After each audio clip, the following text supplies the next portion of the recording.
Celeste's point of view. Hindi ko maipaliwanag ang nararamdaman ko habang nakatingin sa fiancé kong may kahalikang ibang babae. At tila sarap na sarap pa sa kanyang ginagawa. Mukhang napansin ito ang titig ko kaya't napatigil ito at tinignan ako. Mas lalo pa akong nasaktan dahil ang paraan ng pagtingin niya ay para bang hindi niya ako kilala. Ismael! Mahinang sambit ko bago maglakad palapit sa kanya. Anong ibig sabihin nito? Bakit may kahalikan ka? Bakit? Masama ba? Takang tanong nito. Teka nga, sino ka ba? Hindi naman kita kilala. Hindi mo ako kilala? Napatawa ko. Leche ka? Ako lang naman ang fiancé mo na pakakasalan mo na dapat next month. What the heck? May fiancé ka? Tanong ng babae. I thought you're single. Teka, may fiancé ako? Itinuro nito ang kanyang sarili. Nababaliw ka bang babae ka? Isa ka sa mga stalker ko, no? Hindi naman ako makapaniwala dahil sa kanyang mga sinasabi. Pakiramdam ko ay nahampas niya ang ulo niya. O baka naman, sinusulit niya na hindi pa siya kasal. Sinabi mo sa akin noon, ako lang. Tumulo ang mga luha ko bago mapatawa. Sobrang sakit na ginawa mo sa akin. Ang dami nating mga plano pero bukang mapapako lang lahat. Salamat na lang, Ismaela. Hindi ko na kaya magpakasal sa isang manloloko.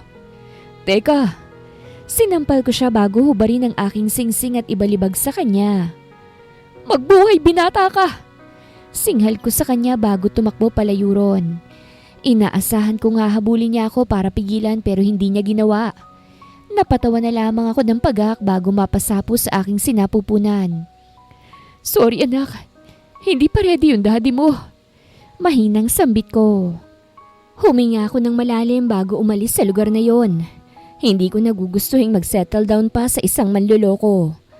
Kung doon siya masaya, doon siya. Basta ako, mamumuhay kasama ang anak ko. 5 years passed. Hindi ko maiwasang maiyak habang naghihiwa ako.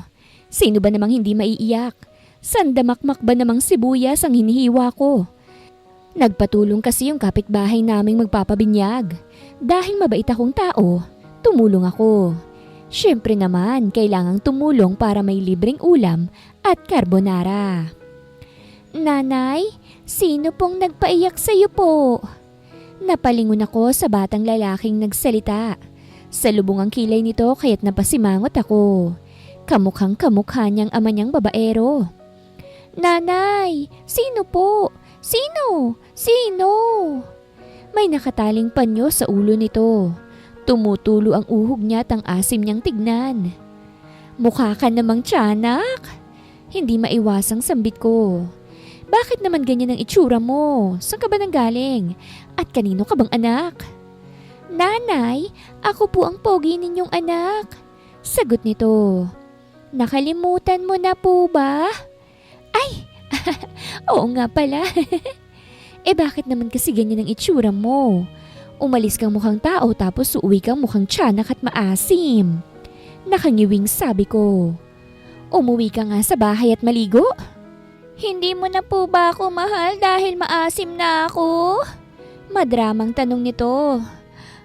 Ayaw mo na akong maging anak mo? Nakuha na nga yung itsura ng ama niyang manloloko. Pati ugali, nakuha rin. May sinabi ba ako? Ang sabi ko lang maasim ka. Sagot ko. Sige na para makakain ka na. Okay po, I love you nanay. Ngumiti ang batang maloko bago tumakbo pa uwi sa amin. Natatawang napailing naman ako bago magpatuloy sa ginagawa ko. Hindi naging madali sa akin ang mga nangyari sa lumipas na taon. Sobrang hirap ang hinarap ko at muntik pa akong makunan. Kay ate kong mata pobre ako napunta. Lahat ng masasakit na salita yata ibinigay niya sa akin. Pero tinanggap ko para lang sa anak ko. Nang makapanganak ako, naghanap agad ako ng trabaho at umalis na sa kanya. Pati kasi yung anak ko ay nasasaktan na kaya't mas minabuti kong umalis na lang. Hanggang sa napadpad ako rito sa isang lugar na may mababait na tao. Pero mas marami ang masama. Wala na akong balita dun sa ex ko. Mukhang mas in-enjoy na niya ang pagiging babaero. Lintik siya, mamagasa na yung itlog niya. Celeste, parang masyado nang na-murder yung mga sibuyas. Nabalik ako sa ulirat nang may nagsalita. Napatingin ako sa sibuyas at mukhang murdered na nga ang mga ito. Ay, pasensya na. Yung utak ko kasi may pinapatay. Sagot ko kay Luis. Siya yung anak ng magbo-birthday. Gwapo si Luis at isang businessman. Nililigawan niya rin ako kahit ayoko. Salamat sa pagtulong kay mama, sabi nito. Tinutulungan din naman kasi ako ng mama mo. Isa pa, malilibre kasi kami ng ulam ni Coco. Sagot ko. Akala ko nagpapalakas ka kay mama kasi magiging biyenan mo na siya eh. Mayabang na sabi nito. Yak, nasabi ko na lamang sa isipan ko. Malakas ang dating ni Luis. Maraming ang nagkakagusto sa kanya. Kaso kinikilabutan ako sa ibang mga banat niya. Parang ang sarap niyang banatan. Doon ka na nga, baka hindi ako makapagtimpit, ikaw ang mamurder ko. Sabi ko sa kanya. Dito na lang ako. Gusto ko tambantayan eh. Parang batang sabi niya. Akala ba niya cute siya? Mukha siyang tanga. Kung alam niya lang talaga. Hindi ko na siya pinansin kahit puro apuradaldal siya. Puro din siya pagmamayabang sa business at magagandang office niya. Nanay! Dumating si Coco. Siguradong susungitan na naman niya si Luis. Ayaw niya kasi kay Luis. Nanay, kakain na po ako. Ay, bakit may pangit dito? Coco, saway ko sa kanya. Umirap to kay Luis bago ko lapitan. Hate ni Coco itong si Luis. Ewan ko kung bakit. Kakain ka na? Tanong ko sa kanya. Tumango naman to kaya't iniwan ko muna ang aking ginagawa para sandukan siya ng kanyang pagkain. Mama, nagpapaligaw ka kay Luis? Tanong nito. Hindi po, sagot ko. Wala akong balak magpaligaw sa kanya, okay? Masaya na ako sa'yo kaya't hindi ko na kailangan ng lalaki pa sa buhay ko. Tama po yan. Mas okay nang wala akong tatay kesa naman po si Luis ang maging tatay ko. Ayoko sa kanya dahil maasim siya at mayabang. Natawa lamang ako bago siya abutan ng pagkain. Ipinwesto ko si Coco sa aking tabi para makakain siya ng maayos. Coco, gusto mo mag-mall tayo? Nakangiting tanong ni Luis sa anak ko. Bibilhan kita ng mga laruan. Ayoko po. Sagot ni Coco. Kaya na namin ni nanay na mag-mall at bumili ng laruan ko. Nakita ko naman na parang napikon si Luis. Isa pang ayaw ko kay Luis. Masyado siyang mapagpanggap. Halata naman sa kanya na ayaw niya sa anak ko eh. O di bili nilang tayong pagkain. Luis, wag mo nang pilitin ang anak ko. Ayaw niya, okay? Sabi ko. Ang aarte nyo! Inis na sabi ni Luis bago padabog na umalis. Nagkatingin na naman kaming mag-ina at sabay na napatawa. Mukhang napiko ng mayabang. Oo nga pala nanay, may nakita kaming poging lalaki kanina. Sabi ni Coco. Kahawig ko nga po eh. Bigla naman akong kinabahan. Nilibre niya po kami ng soft drinks kanina. Sabi pa nito. Tinanong ko nga po kung single siya eh. Single naman daw po siya. Sabi ko nga po ligawang kanya eh. Anak, hindi ba't ang bilin ko wag kang nakikipag-usap sa stranger? Paano kung kidnapper yon? Sabi ko sa kanya. Hindi po siya stranger kasi nagpakilala siya. Sagot nito. Nakalimutan ko lang po yung pangalan niya eh. Ay magaling, hindi nga naman stranger kapag nagpakilala na. Ibang klaseng bata ka talaga. Si Luis nga yung mukhang masamang tao po eh. Dapat hindi mo po siya pinapansin. Nakasimangot na sabi nito. Ang yabang pa niya, amoy tayo naman yung bibig niya.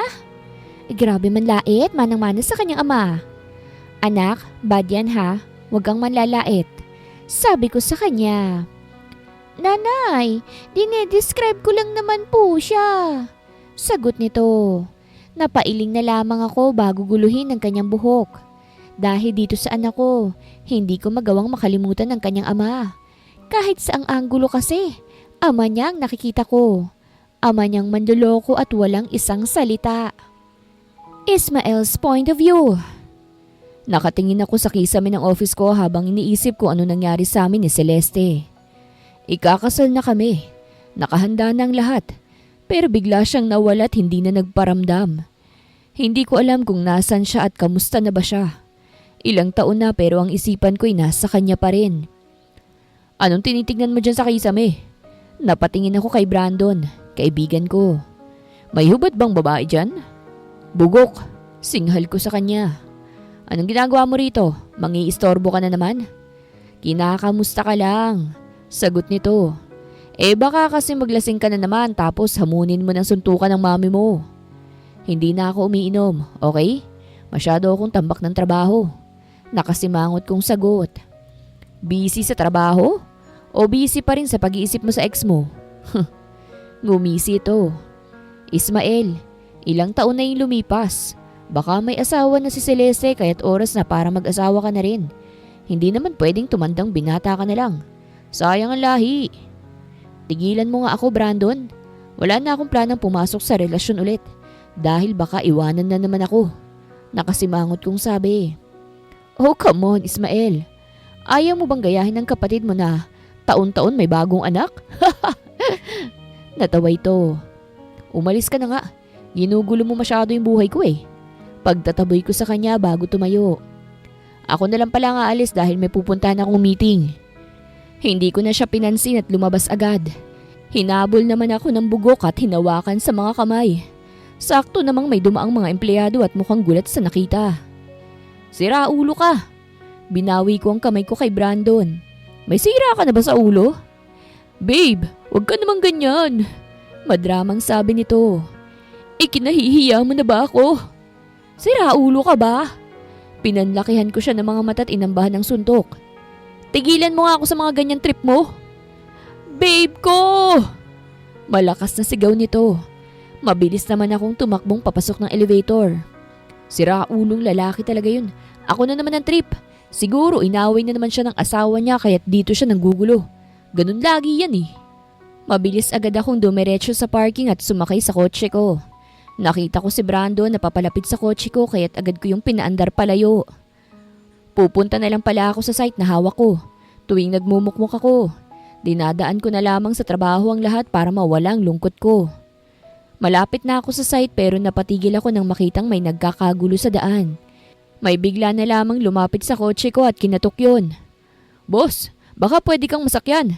May batang nasagasaan eh. Iyahatid lang sa ospital. Sabi nito.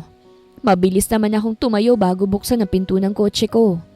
Nang makasakay sila, mabilis akong nagmaneho. Habang nagmamaneho ay hindi ko maiwasang mapatingin sa backseat. Kalong ng isang matandang lalaki ang batang lalaking duguan. Ano hong nangyari? Hindi ko mapigilang magtanong. Na-hit and run eh. Sagot nito. Ang tagal ng ambulansya kaya't itinakbo ko na. Napatingin ako sa bata at bahagya akong natigilan dahil siya yung batang kahawig ko na nakausap ko pa noong isang araw. Nasaan ho yung mga magulang niya? Hindi ko alam kung bakit biglang sumikip ang aking dibdib. Hindi pa alam ng nanay niya, ipinasabi ko pa lang. Sagot nito. Napatango naman ako at mas binilisan pa ang andar ng sasakyan ko. Nang makarating sa ospital, agad kong inihinto ang kotse. Mabilis naman silang bumaba at pumasok sa loob ng ospital. Parang biglang gusto kong sumunod sa hindi malamang dahilan. Gusto kong malaman kung anong lagay ng bata. Hindi ko alam kung gaano akong katagal sa kotse ko. Napabalik lamang ako sa ulirat nang tumunog ang aking cellphone. 3 beses akong bumuga ng malalim ng hininga bago sagutin ang tawag. Hello? Pagsagot ko sa tawag. Dada! Bati sa akin ng isang batang babae. Dada, nandito po kami sa site. Kasama ko po si Mami. Papunta na si Dada dyan. Sagot ko. Okay po. Ingat po ikaw, Dada. Tugon nito. Yes, baby. I love you. I love you too po, Dada. Pinatay ko ang tawag at itinabi ang aking cellphone. Sumulyap ako sa ospital bago ko paandarin ang aking sasakyang paalis doon. Nababaliw na yata ako. Nasabi ko na lamang bago ako mapailing na lamang. Celeste's point of view. Nanginginig ang mga kamay ko habang nakatingin sa loob ng ICU mula sa glass wall. Hindi ko alam kung anong nangyari. Parang kailan lang ay makulit ang anak ko at maharot. Pero ngayon, nasa ICU na siya at nag-aagaw buhay.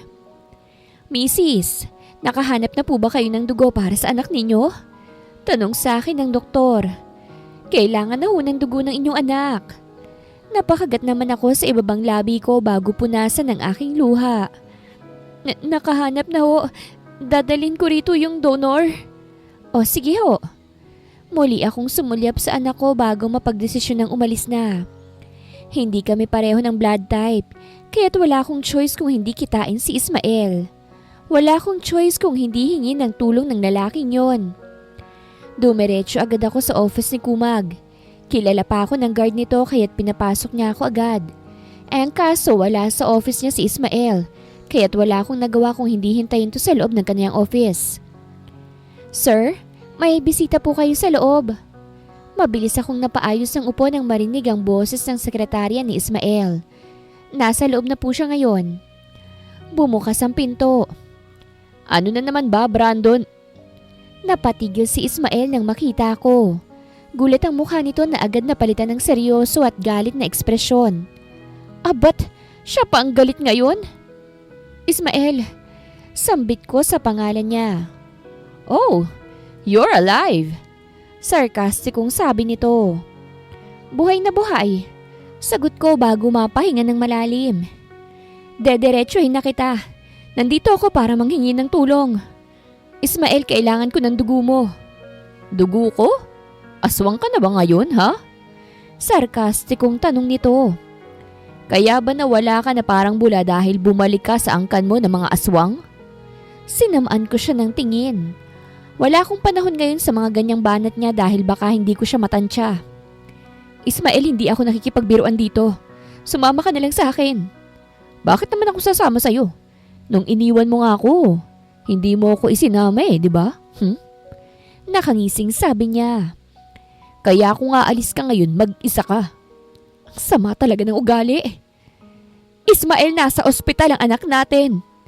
Naaksidente siya at kailangan ng dugo mo. Mahinahong sabi ko. Sige na Ismael, pagkatapos mong magbigay ng dugo, hindi ka na namin ulit guguluhin. May anak tayo? Sa lubong ang kilay na tanong nito. Papaanong nagkaanak tayong dalawa? Malamang, nagbengbangan tayong dalawa. Singhal ko sa kanya. Celeste, hindi ba't sinabi mong nagpipills ka? Itinigil ko dahil ikakasal naman na tayo, hindi ba? Kaso, sira ulo ka kaya't naudot ang lahat. At sa akin mo pa sinisisi ang lahat? Ikaw tong nawala nilang bigla. Mamaya na nga tayo magsumbatan. Mas mahalaga ang buhay ni Coco. Kaya't sumama ka na lang. Pagod kong sambit. Nag-iigting ang pangang tumango naman to. Lumabas kami ng office niya at dumiretso sa kanyang sasakyan. Kahit ayoko, makikisabay na ako dahil nagtitipid ako para may pambayad sa hospital bills ni Coco. Nang makarating nga sa ospital, agad kong ginala si Ismael sa doktor. Sinimula naman na nila ang procedure para sa mag-ama.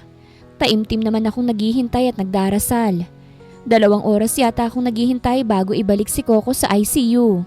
Si Ismael naman ay naupo sa tabi ko habang nakahawak sa bulak na nasa kanyang braso. Itinago mo sa akin ang anak natin? Madiing sabi ni Ismael. Ano bang kasalanan ko sa'yo, Celeste? Why are you that cruel? Bakit hindi mo itanong sa babaeng kalaplapan mo? Sige nga! Sarkastikong tugon ko. Nagsalubong naman ang kilay nito na parang hindi alam ang aking sinasabi. Ayan, pa-inosente ang aura. Para kunwari wala siyang kasalanan. Mga lalaki nga naman. And what do you mean by that? Takang tanong ni Ismael. I never cheated on you, Celeste. Ikaw lang ang babaeng minahal ko. Kwento mo sa pagong yan. Inirapan ko siya at lumayo na sa kanya. Ako pang pagsisinungalingan niya. Baka nakakalimutan niyang babaero ang tatay ko kaya't alam ko mga painosenteng galawan na yan. Lumipas ang 2 araw at sobrang saya ko dahil maayos na ang lagay ni Coco. Nagising na ang batang makulit at nagsisimula ng mangulit. Ang ama naman niya ay papansin. Araw-araw ay nasa ospital. Bakit ka po laging dumadalaw dito? Usisa ni Coco sa kanyang ama. Nililigawan mo po ba si nanay? Abay kung oo po, sinasagot ka na niya agad. Hanggang ngayon ay hindi pa rin alam ni Coco na si Ismael ang kanyang ama. Hindi ko kasi alam kung paano ko sasabihin kay Coco. Ismael, magtigil ka nga. Ikaw ang pinupuntahan niya. Saway ko sa anak ko. Ha? Ako pong nililigawan niya? Takang tanong ng anak ko. Ayoko po. Girl po ang gusto ko. Isa pa parang tatay ko na po siya eh. Bumaling to kay Ismael. Si nanay na lang po ang ligawan mo ha. Maasim po ko kaya wag ka sa akin. Anak, hindi ko kailangan ng manliligaw kagaya niya. Mas gugustuhin ko pang sagutin si Luis eh. Masungit kong sabi. Kwento mo sa pagong. Sagot nitong si Mokong bago ko irapan. Inirapan ko na lang din siyang pabalik. Ay, bagay po kayo.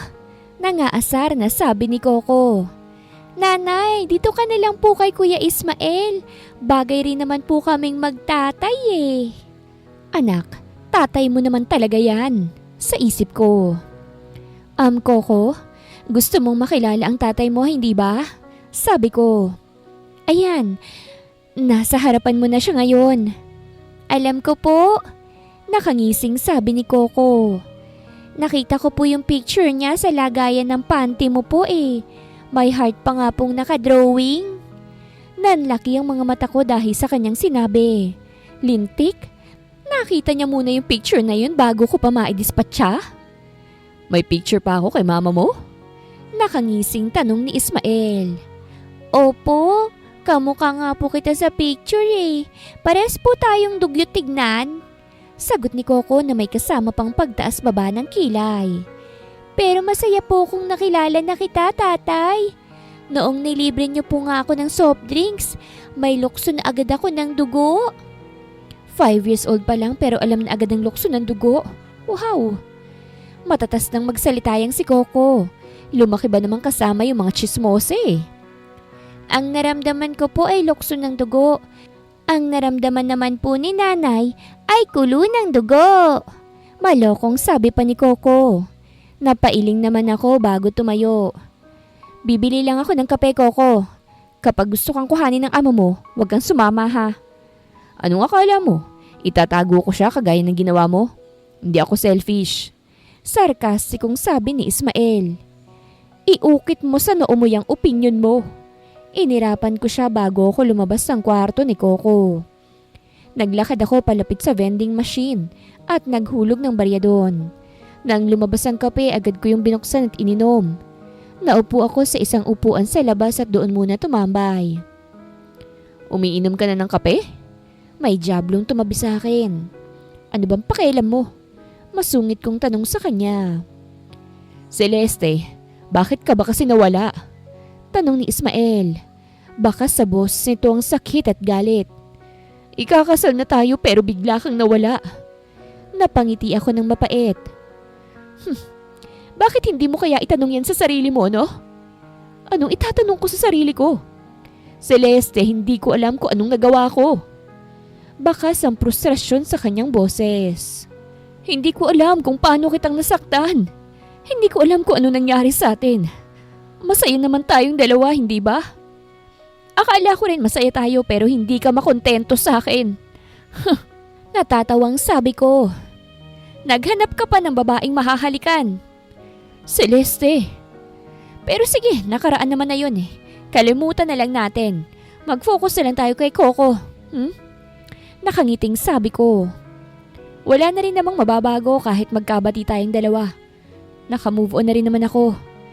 Syempre naman, joke lang yung naka-move on. Kahit kasi ilang taon nang nakalipas, hindi ko pa rin maiwasan na palagi siyang maisip. Sa kanya pa rin tumitibok ang aking pempem. Este puso. Celeste, kukuhanin ko kayo ni Coco. Sa akin muna kayo titira hanggat hindi magaling si Coco. Seryosong sabi niya bago tumayo. Gagawin ko rin ang lahat para maayos natin to. Baka kasi mayroon pang chance. Wala nang chance. Hindi na ako marupok ngayon. Sambit ko. Well, let's see. Nakangising sabi niya bago agawin ng kape sa akin. Akin na to. Bawal sa'yo to dahil baka magka-acid ka. Iyakin ka pa naman. Sira ulo! Singhal ko sa kanya. Ngumisi lamang ang bugok bago maglakad palayo. Kainis? Akala ko ba galit siya? Bakit pa-full na naman siyang sira ulo siya? Ismael's point of view. Marupok na kumarupok, pero hindi ko talaga kayang kalimutan si Celeste. Pakiramdam ko kasi misunderstanding ang nangyari sa aming dalawa. Pakiramdam ko may pag-asa pa para sa aming dalawa. Wow! Ang laki ng bahay mo po! Nakangiting sabi ni Coco. Ang sarap tuloy inggitin ni Luis.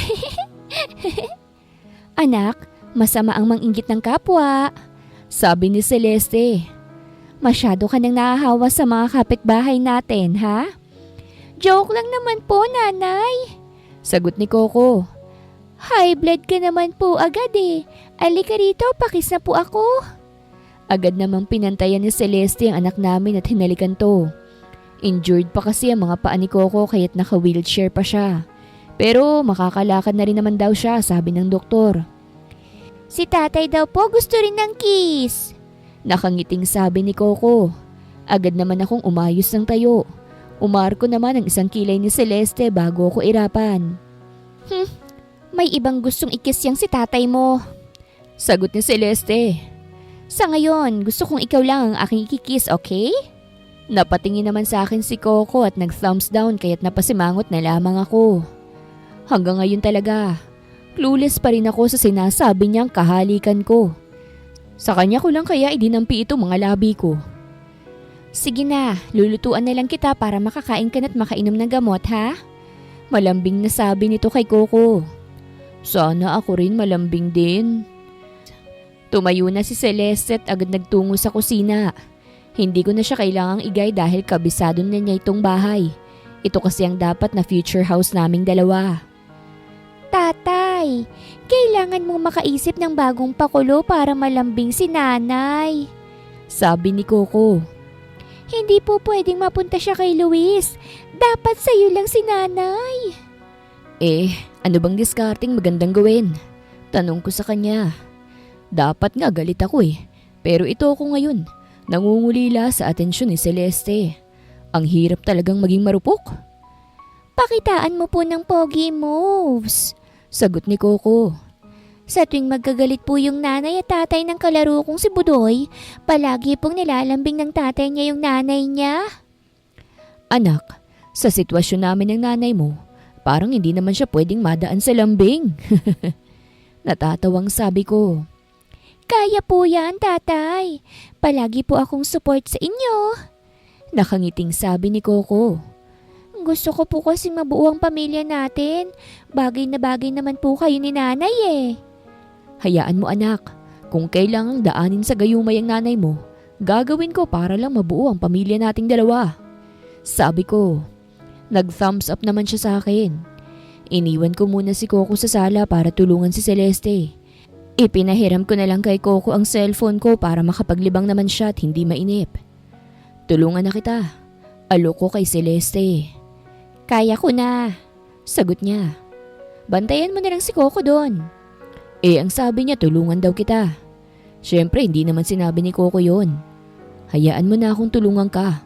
Kahit para kay Coco na lang at pambawi. Ayan. Maghiwa ka ng sibuyas. Binitawan nito ang kutsilyo. Hiwain mo, yung hiwang panggisa ha.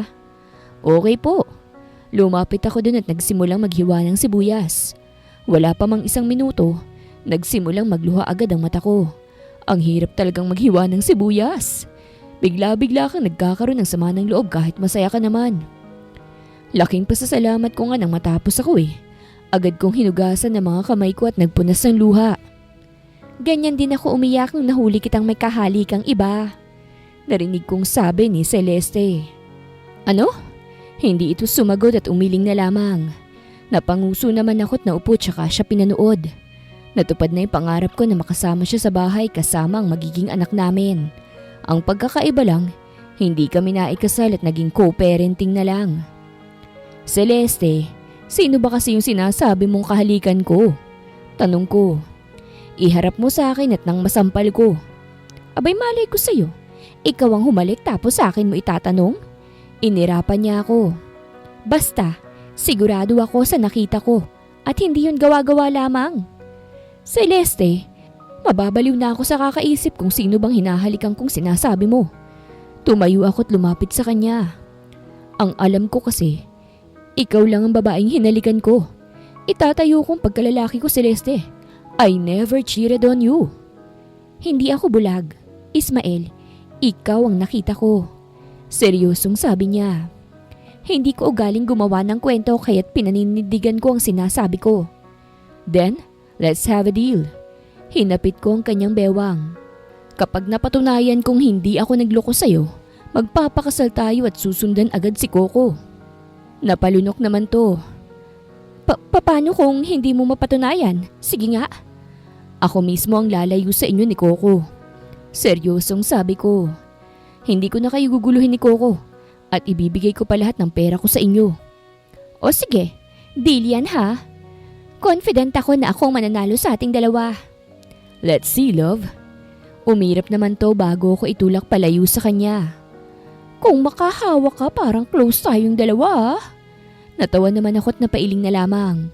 Kagaya ng dati, nagsusuplada pa rin siya para hindi niya maipakitang kinikilig siya. Celeste's point of view. Grabe man landi ngayon si Ismael. Parang bumabalik kaming bigla sa high school moments namin. Kung saan patay na patay siya sa akin at madalas akong landiin. Tuwang-tuwa naman si Coco sa banat ng kanyang ama. Nanay, saan ikaw pupunta po? Tanong ni Coco. Thankful ako kasi medyo nakakalakad na si Coco at tuluyan ang bumabalik sa dati. May bibilhin lang ako sa grocery. Sagot ko. Dito ka na muna ha. Hindi na kita isasama. Sama po ako. Nakangusong sabi niya. Sabi ko po kay tatay babantayan kita palagi po eh. Oo na, sige na. Sabi ko na lang. Tuwang-tuwa naman to kaya't napailing na lamang ako. Sigurado akong magpapabili lang yan. Ayos lang naman dahil may budget siya sa mga snacks niya. Bigay ng tatay niya. Walking distance lamang ang grocery mula sa village nila Ismael. Kaya't naglakad na lang kaming mag-ina. Nang makarating kami doon, agad akong kumuha ng cart. Nagpasakay naman si Coco doon kaya't sinakay ko na siya. Nanay, gusto ko po yun oh. Tinuro nito ang malaking chips na biskwit. Masarap po yan eh. Kumuha naman ako at inilagay yun sa cart. Nag-ikot-ikot pa kami at natigilan ako nang makita ang isang pamilyar na lalaki sa grocery. May kasama itong babae at batang babae. Si tatay yun ah. Bumaba si Coco mula sa cart bago tumakbo palapit kay Ismael. Tatay! Nagulat naman to nang makita si Coco. Gulat ka no? Hindi mo inaasahang nanditong mag-ina mo.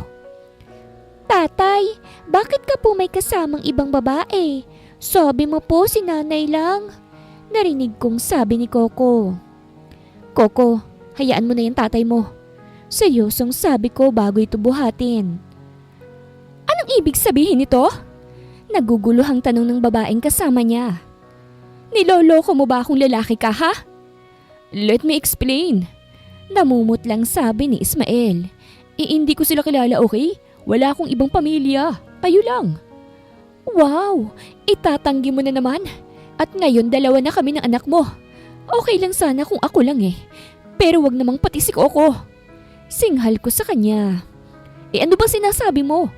Inis na singhal nito sa akin. Hindi kita kilala, okay? Scammer ka siguro, no? Ibinaba ko si Coco at bumuelo. Pinatama ko ang kamao ko sa mukha nito. Hindi ka na talaga magbabago.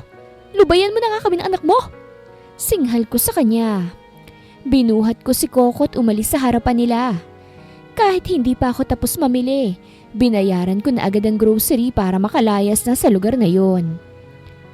Ayos ka lang ba? Alalang tanong ko sa anak kong tahimik lang.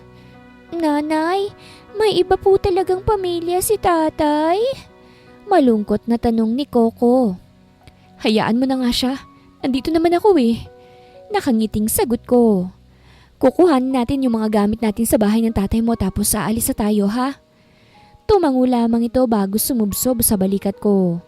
Alam kong malungkot siya at naiinis ako kay Ismael dahil pinakita niya pa yun sa anak naming dalawa. Nang makarating kami sa bahay, iniwan ko si Coco sa sala. Nagtungo ako sa kwarto namin at agad na nag-impake. Nang makababa ako, nandun na si Ismael na kinakausap si Coco. Nagsalubong naman ang kilay ko nang makita siya. "Saan kayo pupunta?" Salubong ang kilay na tanong ni Ismael. "Aalis na." Malamig kong sagot. "Masyado na kasi kaming nakakaistorbo sa pamilya mo." "Pamilya ko?" Takang tanong niya. "Eto na naman tayo, Ismael eh. Maawa ka naman sa amin ni Coco. Tanggap naman namin kahit hindi mo kami panagutan eh." Naiiyak kong sabi. "Hindi yung kakahiya mo kami't paulit-ulit na lolokohin." "Celeste, wala akong ginagawa." Mahinahong sabi niya. "Kauuwi ko lang galing trabaho kahit tawagan mo pa yung sekretarya ko." "Pagod na ako, Ismael. Ilang beses na itong nangyari." Sabi ko. "Hayaan mo na lang kami ni Coco."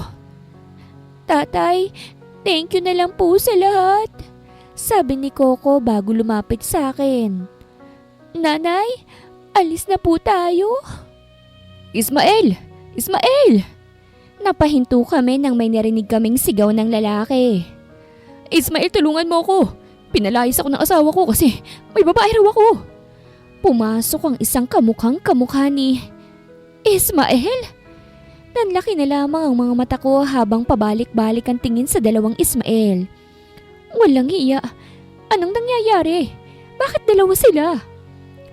"Israel, not now. Inaayos ko pang pamilya ko," sabi ni Ismael. "You!"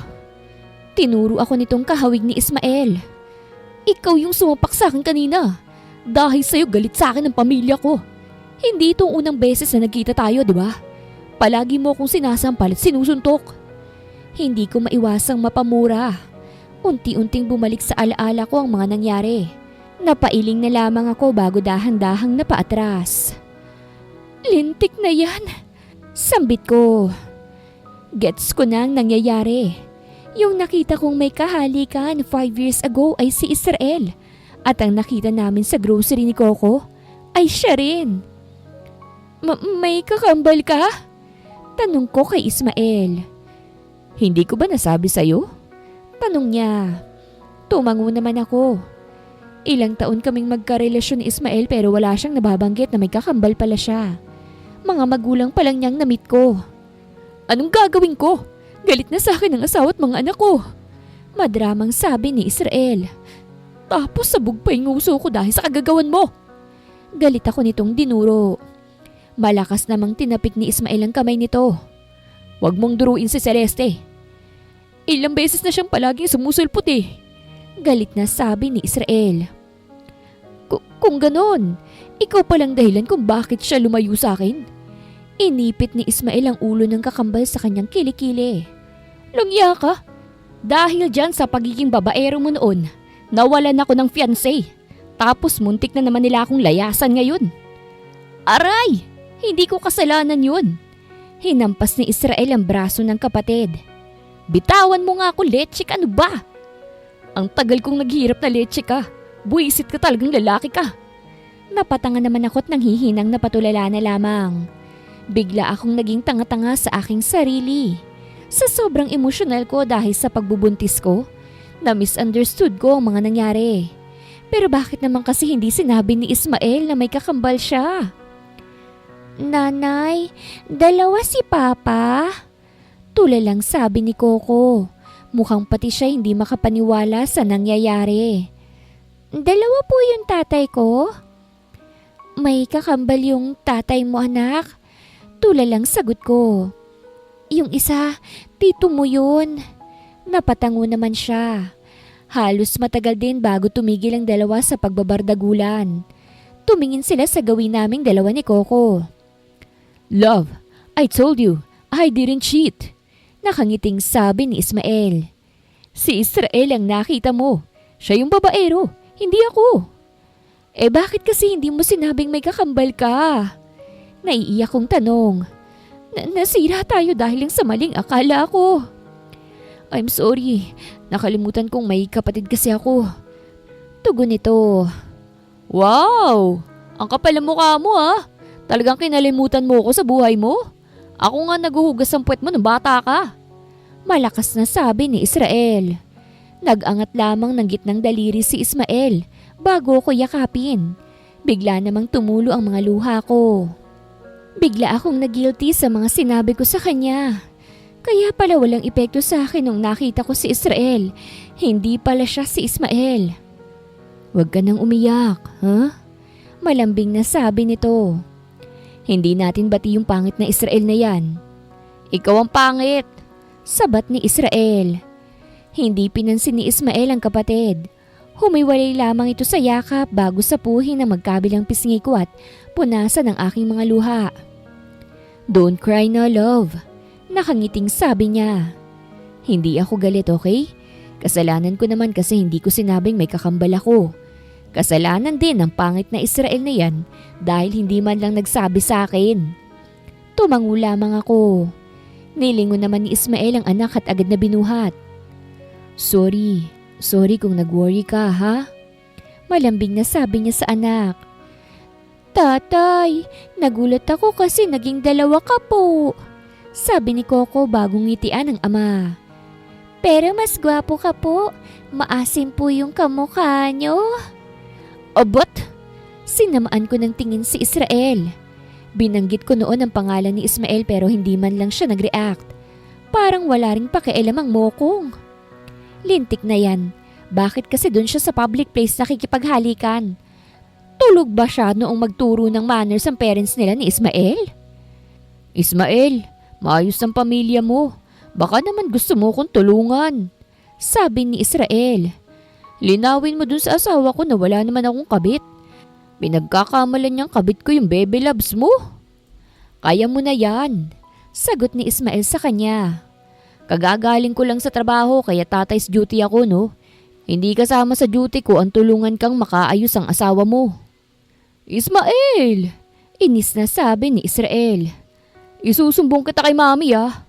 Isumbong mo lang. Sasamahan pa kitang unggoy ka. Nagsimula na namang magbangayan ng magkapatid. Mukhang tuluyang napikon si Israel kaya't agad niyang dinukot ang cellphone niya at may tinawagan. Mami, oh! Inaaway ako ni Ismael. Parang batang sabi nito sa kabilang linya. Ayaw niya akong samahan sa pamilya ko. Si Ismael kasi pinag-away kami ni Serena. Hoy, huwag kang sinungaling, ah. Singhal ni Ismael sa kapatid. Mami, may ginawang kalokohan yan si Israel. Mami, naalala mo yung naggupit ng punja ng panty mo? Si Ismael yun, ma'am. Biglang inagaw ni Ismael ang cellphone ng kapatid at pinatay ang tawag. Inis namang inaagaw ni Israel ang cellphone mula sa kanyang kapatid. Samahan mo na kasi ako, sabi ni Israel. Huwag kang selfish. Porket masaya ka, pababayaan mo na ako. Aba, kambal tayo, Ismael. Nagtutulungan dapat tayo. Wow! Tinulungan mo ba ako nung hinahanap ko si Celeste? Tinawanan mo lang ako noon. Napangiwi na lamang ako dahil sa kaingayan nilang magkapatid. Parang hindi pwedeng magsama sila. Pakiramdam ko gugunaw ang mundo kapag magkasama sila eh. Ang sakit nila sa tenga. Nanay, ang ingay. Sabi ni Coco bago takpan ang kanyang magkabilang tenga. Sobrang ingay nga anak. Sagot ko. Ang sakit nila sa ulo mag-usap ano. Parehong ayaw magpatalo sa isa't isa eh. Ismael, tulungan mo na siya. Sabi ko kaya't napatigil sila. Sige na, nang matahimik kayo pareho. Fine! Nakasimangot na tugon ni Ismael. See? Kahit yung babae sa buhay mo pumapabor sa akin. Gwapo ko kasi. Mayabang na sabi ni Israel. At sinong may sabing gwapo ka? Masungit kong tanong sa kanya. Pinatutulungan lang kita dahil nakakairita yung bunganga mo. Isa pa kawawa ka naman kasi. Hoy, sinuntok mo na nga ako eh. Nilait mo pa ako. Bagay na bagay kayo nitong kakambal ko. Inis na sabi niya. Kasalanan mo yan. Bakit kasi ginagaya mo yung mukha ni Ismael? Itanong mo sa sperm ni Daddy. Umirap to bago akbayan si Ismael. Tara na, mamaya na kayo maglambingan ng babaeng nananapak. Bago pa makapagpaalam si Ismael, tuluyan na siyang hinila ni Israel palabas ng bahay. Yehey! Natahimik din po! Masayang sabi ni Coco. Natawa naman ako bago siya yakapin. Ngayong alam ko na ang totoo, babawi ako sa kanilang mag-ama. Kailangan kong bumawi dahil ansyong ako. Ismael's point of view. All this time, si Israel lang palang dahilan ng mga nangyari. At syempre ako na rin. Hindi ko nga pala nabanggit na may kakambal ako. Kung akong nasa sitwasyon ni Celeste, parehas lang kami ng mararamdaman. Ismael, kayo na lang kaya ni Coco ang pumasok. Sabi ni Celeste. Hindi ko pa kayang makita yung parents mo eh. Nahihiya pa ako talaga. Love, naipaliwanag ko na kila mami ang nangyari. Hindi sila galit sa'yo. Kay Israel sila galit, okay? Nanay, wag ka na pong mahiya. Sabi ni Coco bago hawakan ng kamay ng kanyang ina. Tandaan mo po, hindi tayo marunong mahiya. Kayo lang ng tatay mo yun ano? Masungit na sabi ni Celeste bago mapahinga ng malalim. Parang bigla akong naging hotdog bigla. Wag po nanay, kapag naging hotdog ka po, mawawalan na po ako ng nanay. Kapag wala na akong nanay, mag-aasawa si tatay ng bago. Tapos po masamang magiging bago niyang asawa. Tapos palagi akong sasaktan. Kapag nangyari po yun, kawawa ko. Alam mo, parehas kayo ng tatay mo. OA. Pagputol ni Celeste sa sinasabi ni Coco. Minsan iniisip ko na ako lang matino sa pamilyang to. We, nikakausap mo nga pong sarili mo eh. Nakangusong sabi ni Coco. Ang cute ng mag-ina ko.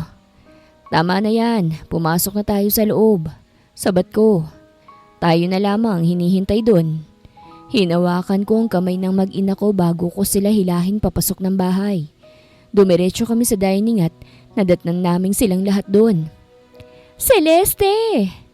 Tumayo si Mommy at agad na nilapitan si Celeste. How are you, Iha?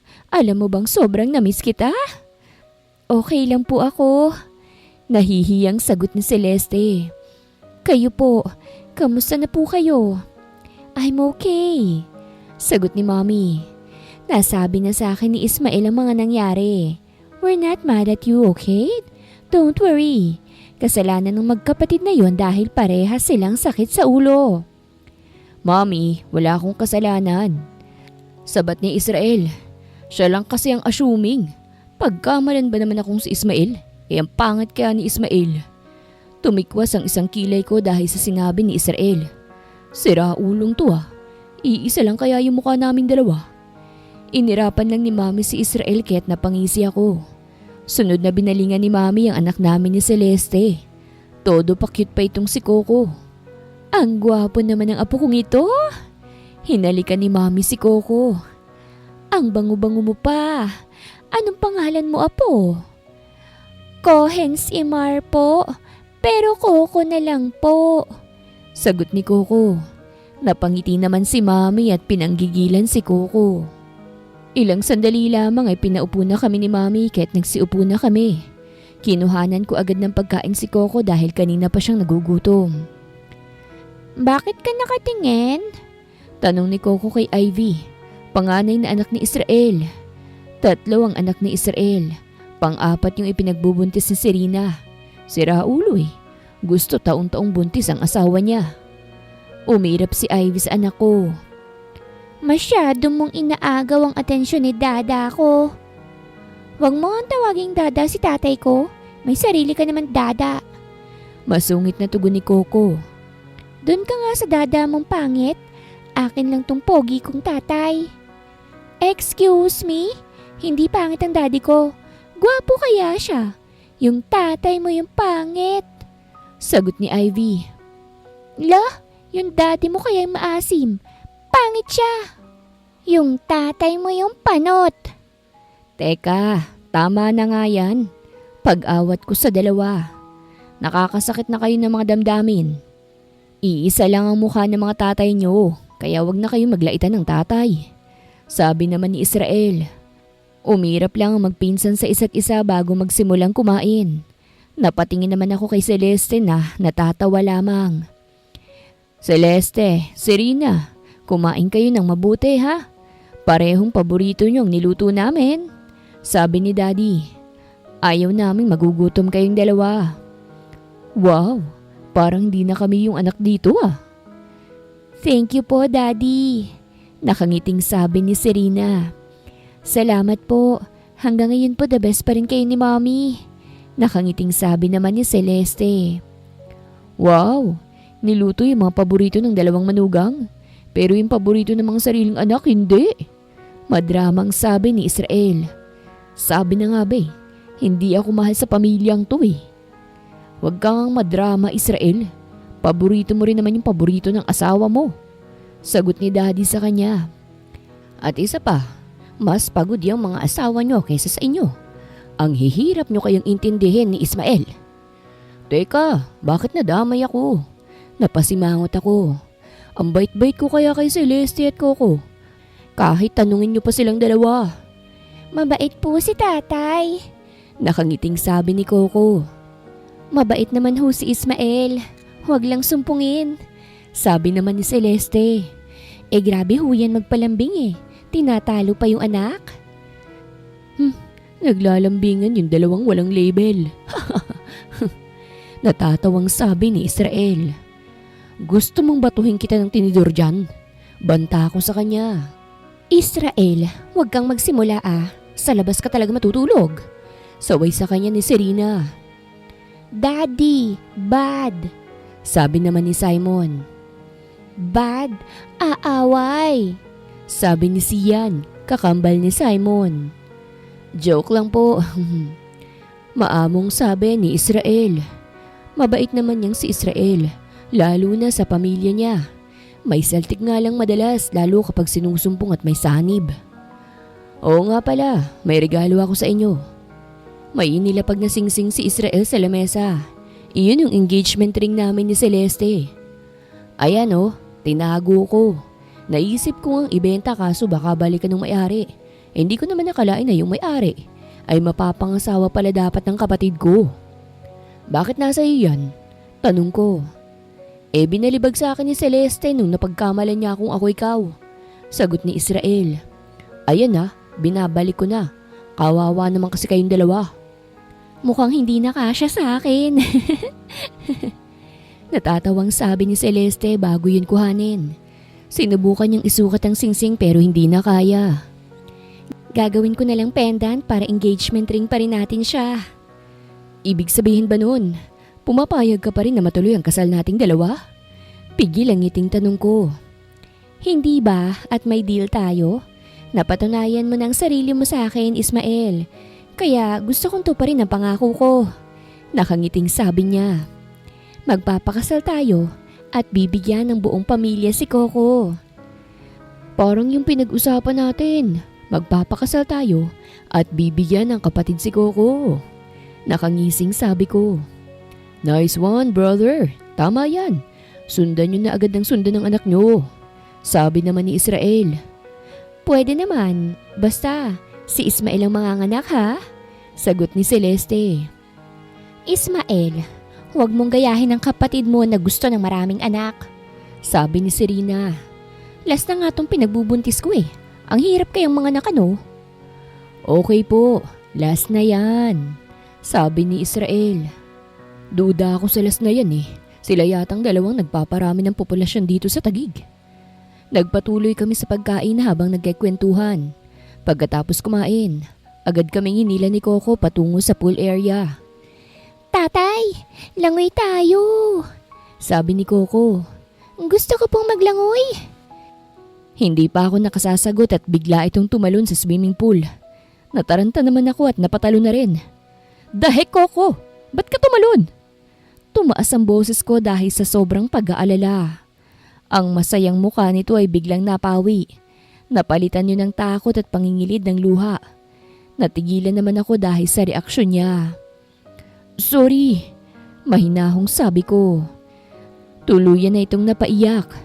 Lumayo ito sa akin at biglang lumangoy paahon. Marunong naman pala siyang lumangoy. Oh, bakit ka umiiyak? Tanong ni Celeste kay Coco. Inaway ako ni tatay. Umiiyak na sagot ni Coco. Mabilis naman akong umahon at agad na lumapit sa kanila.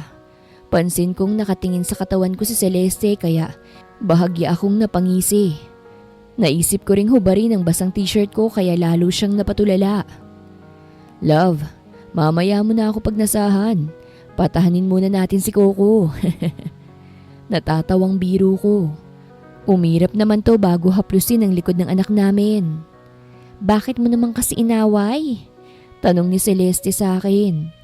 Nagulat kasi ako Bigla siyang tumalon sa pool. Nag-alala ako ng sobra. Mahinang sagot ko. Hindi ko naman sinasadyang sigawan siya. Na-excite lang siya pero marunong lumangoy si Coco. Sabi ni Celeste. Nasanay siya dahil naturuan siya ng ninang niya. Napanguso naman ako bago kuhanin si Coco sa kanya. Niyakap ko siya. Hey, I'm sorry.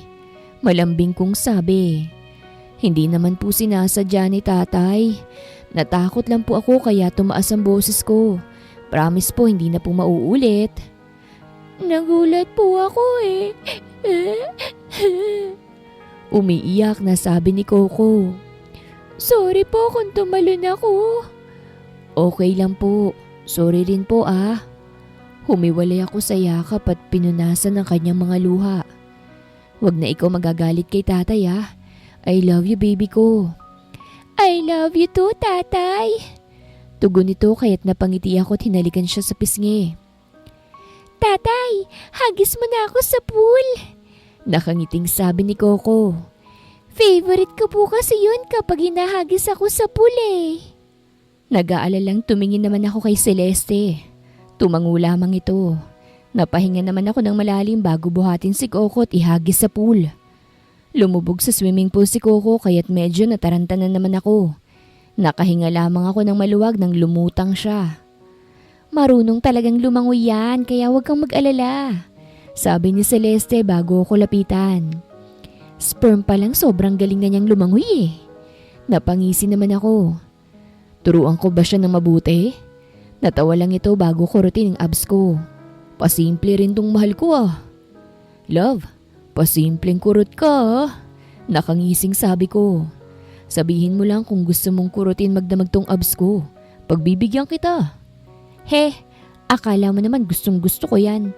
Sawang-sawa na akong makakita ng abs no? Tumikwas naman ang kilay ko.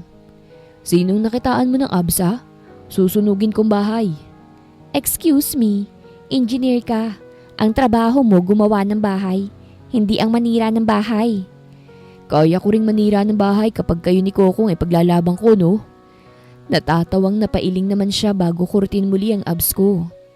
Ang lantod mo pa rin talaga ngayon. Ngumisi naman ako bago siya buhatin.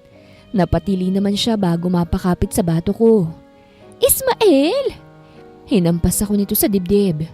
Tumawa lamang ako bago lumusong sa swimming pool. Takot naman siya na ikinatawa ko. Tatay! Nanay! Lumangoy palapit sa amin si Coco. Kumapit din to sa akin. Sa wakas, buo na ulit kami. Sisiguraduhin ko na hindi na ulit kami masisira ni Celeste. Sisiguraduhin ko na hanggang dulo na itong love story naming dalawa. Celeste's point of view. Ganito palang feeling ng sumasakses sa pag-ibig At ganito palang feeling ng destiny. Biruin mo nagkasiraman kami ni Ismael, pero sa huli, kami pa ring dalawang pinag-isa. Oh, bakit bumalik ka pa? Masungit na tanong ni ate sa akin. Itutuloy ang kasal namin ni Ismael. Next week na yun at pumunta ako kay ate para imbitahan siya at para makasama kong maglakad sa aisle. Kahit naman kasi masama ang ugali niya, mahal ko pa rin siya. Ikakasal na po kami ni Ismael. Gusto sana kitang imbitahan. Mahinang sambit ko. Gusto rin sana kitang makasamang maglakad sa aisle. Hindi ako interesado. Sagot nito. Celeste, hindi na kita responsibilidad, okay? Isa pa, baka makita ako ng mga business partners ko. Sabihin nila sumasama ako sa kapatid kong hindi man lang nakatapos at walang maayos na trabaho. Napatikom naman ako ng bibig dahil sa kanyang sinabi. Hindi naman ganito kasama ang ugali ni ate noon. Sadyang naimpluwensyahan lamang siya ng asawa niya at ng pera. Totoo pala na kayang bilhin ng pera ang ugali ng isang tao, ano? Hindi ka dapat ganyan makipag-usap sa kapatid mo. Seryosong sabi ni Ismael. Baka nakakalimutan mong nagsakripisyo itong si Celeste para lang makatapos ka. Aba, hindi ko na utang na loob yun. At saka bayad na ako sa utang na loob na yun. Ako ang kumukup dyan nang nabuntis siya. At ako rin ang gumastos. Sagot ni ate. Siya ba talagang ate mo? Medyo inis na tanong ni Ismael. Parang hindi naman siya yung sinasabi mong mabait at parang anghel. Demonite ang nasa harapan natin eh. Ismael, mahinang saway ko sa kanya. Ba't ang kapal na mukha mong pagsalitaan ako ng ganyan ah? Nakakalimutan mo yatang nasa mansyon kita. Galit na sabi ni ate. Ate, pwede ka namang sumagot ng gusto mo o ayaw mo eh. Hindi yung mangda-down ka pa ng isang tao. Seryosong sabi ko. Oy, bakit? Bawal na ba akong magsabi ng totoo? Totoo namang wala kang narating sa buhay ah. Oo na, paulit-ulit? Bakit? Kung hindi ka rin naman nag-asawa ng matandang mayaman, hindi ka rin naman nakakaangat ah. Singhal ko sa kanya. Napi ko na ako eh. Bastos kang babae ka. Baka nakalimutan mo yung mga ginawa ko sa'yo nung buntis ka. Ako ang gumagastos sa'yo. Hindi ko nakakalimutan yon ate. Dahil noong mga panahong yon, puro pang mamaliit ang tatanggap ko galing sa'yo.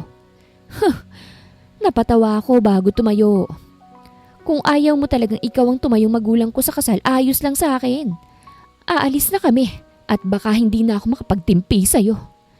Hinila ko na si Ismael paalis doon. Grabe ang inis ko kay ate. Parang hindi umiiyak noon sa tuwing natatalo ko siya sa Jolens. Ba't ang sabi mo mabait ang ate mo? Kunot noong sabi ni Ismael. Parang hindi mo naman hinarap sa akin ng kapatid mo eh. Mabait naman siya dati. Nabati lang. Nakasimangot kong sagot. Bahala siya sa buhay niya kung ayaw niya. Picture frame nila mama at papa na lang isasama ko sa paglalakad sa aisle. Mas mabuti yon kesa naman ang babaeng yun. Nakasimangot na sabi ni Ismael. Iinis pa rin talaga ako. Natawa naman ako at hinalikan na lamang siya para mawala ang kanyang inis. Mahirap pa naman kapag nasasagad ang inis ng lalaking to. Nambubuntis eh. Celeste? Hindi natuloy ang tangka naming pagpasok ng kotse nang may tumawag sa akin. Nang lingunin ko yon, napasimangot na lamang ako. Maasim si ate. Pero mas may lumitaw pang mas maasim sa kanya. Si Luis. Celeste, ikaw nga. Nakangiting lumapit to sa akin. Kumusta ka na? Ang tagal niyong nawala ni Coco ah. Nag-aalala na nga ako sa'yo eh. Lalo na sila mama. Umalis na kami ni Coco. Sagot ko. O bakit? May problema ba? Wala ka na bang pangrenta? Sunod-sunod na tanong nito. Sinabi ko naman sa'yo, sagutin mo lang ako at pwede ka nang tumira sa bahay namin. May aircon sa bahay namin kaya't hindi na kayo hirap ni Coco. Napalingon ako kay Ismael. Halata sa mukha nitong pikon na pikon siya. Mukhang hindi pa yata nabawasan ng inis niya. Mukhang mas madadagdagan pa. Luis, umalis kami hindi dahil sa wala na kaming pangrenta. Umalis kami ni Coco dahil kinuha na kami ng tatay niya. Hinila ko si Ismael bago pagsilikupin ng kamay naming dalawa. Luis, si Ismael pala. Magiging asawa ko. Magiging asawa mo? Hindi makapaniwalang tanong ni Luis. Oo, Ismael nga pala. Si Ismael ang sumagot. Tatay ni Coco at isang engineer. May asawa ka pala pero ine-entertain mo ko? Tumikwas ang isang kilay ko dahil sa sinabi ni Luis. Akala ko pa naman iba ka sa ibang babae. Katatapos ko lang sa isang demonyita, may panibago na naman akong hinaharap. At anong gusto mong palabasin? Maangas na tanong sa kanya ni Ismael. Napaatras naman si Luis at parang natakot ang itsura. Magsasalita pa sana ulit si Ismael pero kumaripas na ng takbo ang bugok. Napatawa na lamang ako dahil nasubsob pa si Luis. Tinakot mo naman masyado. Sumbong ka nun sa mama niya. Natatawang biro ko. Umirap naman sa akin si Ismael bago ko pagbuksan ng pinto. Hala siya, mukhang nagselo si engineer. Hoy, bakit ang sungit mo? Kinalabit ko siya pero deadma lang ito. Nagsiselos ka ba, Ismael? Taasan mo naman ang standard mo sa pagseselosan. Diyos mio naman, ang asim-asim ni Luis. Ang tagal mo siyang nakasama kaya't nagseselos ako. Masungit na sabi niya. Matagal ko ngang nakasama pero wala namang nangyayari kung hindi ang mabuwisit ako sa kanya. Sagot ko. Hindi mo siya naging type? Tanong nito. Kahit 1%, hindi ko siya naging type ano? Tugon ko. Bigla namang ngumiti ang mokong at agad na pinagsalikop ang kamay naming dalawa. Ayun, lumabas din ang totoo. Gusto lang niyang magpalambing. Oh, saan tayo pupunta? Tanong ko. Nagkibit balikat naman siya. Mamayang hapon pang schedule natin para i-meet ang coordinator eh. Wala naman si Coco sa bahay kaya pwedeng hindi muna tayo umuwing dalawa. Ah, wala si Coco? Ngumisi ako bago pagapangin ang daliri ko sa isang hita niya. What if? Love, don't be like that. I'm driving. Nag-iigting ang pangangsabi nito. Natawa naman ako. Ikaw naman, masyado kang nervyoso. Naisip ko lang na manood tayo ng sine. O bakit? Ano bang nasa isip mo? Manood ng sine? For Pete's sake, Celeste. Pinatayo mo ang natutulog kong kaibigan. Nakasimangot niyang saad. Ha? Wala naman akong ginagawa ah. Painosenteng tanong ko. Tumaas ang isang sulok ng labi. Dahil sa ginawa mo, hindi sinehan ng bagsak natin. Manda ka talaga sa akin. Ay, bawal pang nasa isip mo. Next week pang kasal natin kaya tiis-tiis ka muna. Pangaasar ko sa kanya. Love, matitiis mo ba ang gwapong kagaya ko? Parang batang tanong nito. Hindi ako sumagot at natawa na lamang. Ilang sandali lamang ay nakarating kaming dalawa sa bahay. Pagkababa ko ay agad akong binuhat ni Ismael. Napatili pa ako dahil sa sobrang gulat. Magiging tigre na ako, love. Malanding sabi niya. Tigre na handang manghunting ng fresh na tahong. Ang pili mo talaga. Pabebeng hinampas ko siya sa kanyang dibdib. Ngumisi lamang ito bago pagtagpuin ang labi naming dalawa. Naghahalikan kami habang papasok ng bahay at paakyat sa kwarto naming dalawa. Akmang ibabagsak ako nito sa kama pero natigilan kaming dalawa ng may pangit na lalaking nakaupo sa kama. Naka-cross arms ito at nandidiring nakatingin sa aming dalawa ni Ismael. What the heck are you doing here? Inis na tanong ni Ismael sa lalaki.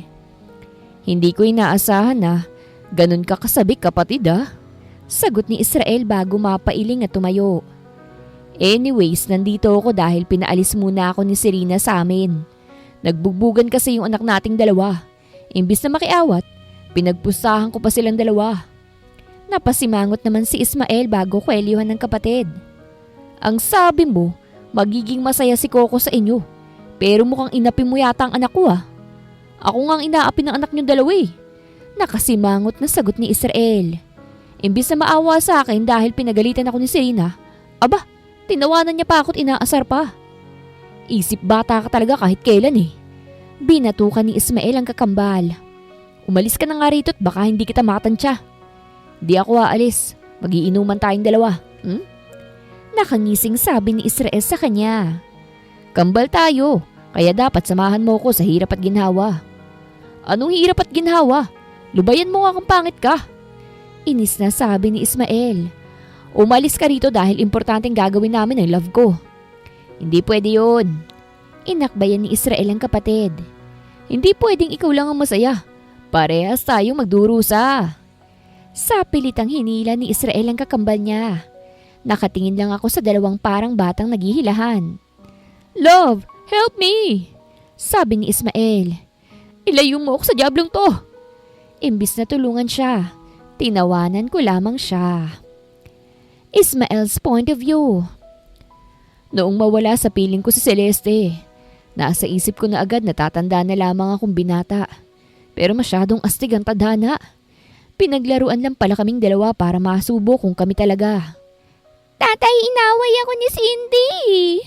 Tatay, nikuha ni Ika yung laruan ko. Tatay, sinabunutan ako ni Celine. Wala sa sariling napasabunot na lamang ako sa aking buhok nang sabay-sabay akong iyakan ng triplets namin ni Celeste. Hindi ko alam kung sinong uunahin ko. Idagdag pa tong bunso naming si Cinco na umiiyak din sa kanlungan ko. Hindi ko akalain na ganito pala kahirap ang nararanasan ni Celeste. Wala kasi ngayon si Celeste. Hinayaan ko siyang lumabas muna kasama si Serena para makapag-pamper day. Kaso parang gusto ko na agad siyang tawagan. Kaya pa po ba, tatay? Natatawang tanong ni Coco. Mababaliw na yata ako, anak. Tulalang sagot ko bago mapahinga ng malalim. Tulungan mo naman ako, Coco. Pakitimple ng gatas itong si Cinco at padedehin mo. Aayusin ko naman yung problema nitong mga kapatid mo. Inabot ko sa kanya si Cinco bago ko harapin ng 3 prinsesa namin ni Celeste. Okay, hindi ba't sinabi na namin ni nanay nyo na dapat magbigayan kayo at huwag kayong magsasakitan? Pagkausap ko sa kanila. O sige na, mag-sorry na kayo sa isa't isa't ayusin ang mga sarili nyo. Pupunta tayo ng park. Mabilis namang umayos ang mood ng 3. Nag-sorry sila agad sa isa't isa bago nag-ayos. Napailing naman ako at nilapitan si Coco na pinapadede pa si Cinco. Coco, samahan mo kami ng mga kapatid mo sa park. Sabi ko sa kanya. Hindi ko kayang mag-isa kaya ikaw na muna ang karamay ko, ha? Nakangiting tumango naman siya at nag-thumbs up. Inayos muna namin ni Coco ang mga kalat ng kapatid niya bago kami lumarga. Nasa stroller si Cinco habang ang 3 batang babae naman ay kanya-kanya ng lakad. Nang makarating sa park, nando doon si Israel kasama ang 7 niyang anak. Kung magulong buhay ko, mas magulong buhay niya. Hindi ko nga alam kung paano niya nahahandle eh. What's up? Bati nito sa akin. Ang hirap pala ng ginagawa ng mga asawa natin, ano? Sabi ko bago mapailing. Sinabi mo pa. Natatawang sabi niya. Hinayaan naming maglaro ang magpipinsan. Si Coco naman ay nililibang si Cinco. Pakiramdam ko, nararamdaman kong katandaan ko kapag wala ang mga asawa namin. Sumasakit ang balakang ko ngayon. Maya-maya lamang ay nakarinig na kami ng iyakan. Yung mga anak namin, nakikipag-away sa isang matabang batang lalaki. Tatay, pangit daw ako. Umiiyak na sabi ni Cindy. Daddy, sabi niya po supot ako. Umiiyak namang sabi ni Islam, pangatlong anak ni Israel. Bakit mo inaaway ang prinsesa ko, ha? Maangas kong tanong sa batang lalaki. Bigla naman tong umiyak at tumakbo. Akala ko tapos na pero bigla na lamang tong bumalik kasama ang isang matabang higanteng lalaki. Kanya-kanyang dampot na ng anak. Bulong ni Israel. Takbo! Kanya-kanya na kaming takbo at dampot ng mga anak. Ang sayang maging ama, pero asahan mong maagang rarayumahin. Celeste's point of view. Sobra kaming nag-enjoy ni Serena. Pakiramdam namin, natanggal ang sakit ng katawan namin at nabawasan ang edad namin ng 3 taon. Anong nangyari? Tanong ko kay Coco. Pagpasok kasi namin ni Serena sa bahay namin ni Ismael, tulog na tulog ang mga asawa namin at ang mga anak namin. Si Coco at Ivy lamang ang gising. Bakit parang stress yung magkapatid? Tanong ni Serena. Mommy, ang dami pong nangyari. Sagot ni Ivy bago mapailing. Nanay, feeling ko masakit katawan ni tatay bukas. Sabi naman ni Coco. Nagkatingin na naman kaming dalawa ni Serena. Mahirap po talaga kapag wala ang nanay sa bahay.